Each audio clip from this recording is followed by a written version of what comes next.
All right, let's take a look at your extended microclimate forecast. Happy Sunday, Central Coast. Take a look at this beautiful live shot of Pismo Beach. All thanks to 805 webcams. We are seeing a warming trend kicking off on Sunday, and it's mainly going to impact our interior valleys. However, we're still expecting to see temperatures below normal for much of this week. As we take a look at what's going on regionally, we are seeing high pressure building in from the east for the next few days, but an upper level trough anchored along the west coast is what's keeping the onshore flow pattern in place through at least the early half of this week, through at least Tuesday. But we're still expecting to see some clouds moving into the central California by tomorrow morning. Even some night and morning low clouds and fog, as you can see onshore flow pushing the marine layer clouds into our beaches, our coastal valleys, even the Santa Ynez Valley by late Sunday night. We're expecting to see the marine layer, less of that by tomorrow, so we are expecting to see an earlier clearing. However, Santa Maria, Lompoc, even the Santa Ynez Valley, still seeing some low clouds for tomorrow morning. But by the late morning into the afternoon,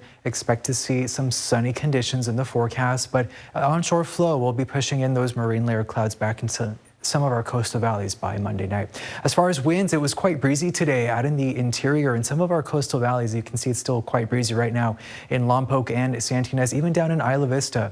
We are expecting to see another round of sundowner winds along the Gaviota Pass. Onshore flow will be picking up right around the late morning into the afternoon, extending out into the interior. And we are expecting to see gustier conditions out in Shandon and California Valley during the early evening on Monday. As far as daytime highs, again, that warming trend kicked off on Sunday, and we saw warmer conditions out in Paso Robles at 90 degrees. And as far as current conditions, it's still quite warm out in the inland valleys, out in the interior, 83 in Shandon, 87 in California Valley, 84 in Cuyama. It's a little warm right now in Santa Barbara at 70 degrees, but a lot cooler for our western beaches right now in the 60s. As far as daytime highs for Monday, again, that warming trend is already in place as high pressure will be building in from the east for the next few days. So we are expecting to see temperatures still below normal for some areas closer to the coast, as daytime highs in the 5 cities will be in the 60s.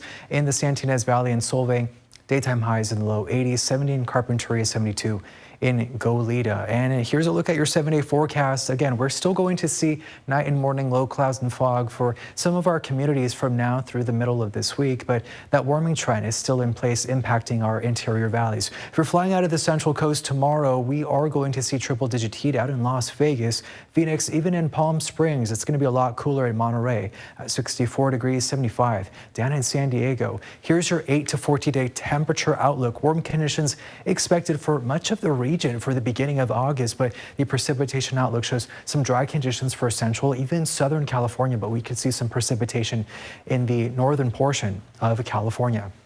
Lake day forecast for Lake Nacimiento, low clouds expected in the morning, but temperatures are going to be reaching up into the low 90s right around the afternoon. Here's Cachuma Lake. You can also expect to see some low clouds in the forecast. Daytime highs in Cachuma Lake expected to reach into the low 80s right around 1 p.m. And Lopez Lake also seeing cool conditions in the morning, but you can see temperatures will be a lot less warmer with daytime highs reaching up into the 70s. Take the KSBY microclimate weather forecast with you.